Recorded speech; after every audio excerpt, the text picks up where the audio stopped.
So this is 2 hours after an L4/5 lumbar decompression, and we stabilize that level using the device.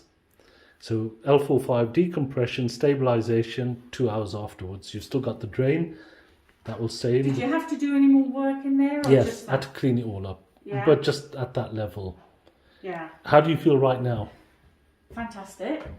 Yeah. Fantastic. I feel like a new woman. Yeah. Any pain down your leg?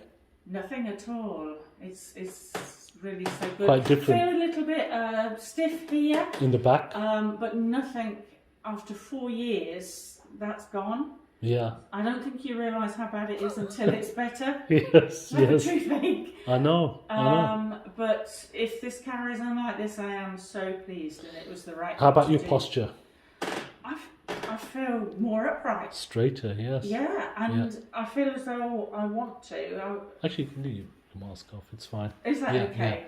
yeah. I really feel as though I want to stand up straight. Yeah. Yeah, your posture's looking better already. Yeah. You're standing straighter. Are you getting any pain in the leg now, or numbness or weakness? No? Even my feet feel better. Yeah, good. Let's see you have a walk. There you are. Look at that. 2 hours after a major spinal operation. I know. As a day case, yeah, don't fall over. It feels so Yeah. good. Fantastic. So grateful, thank you.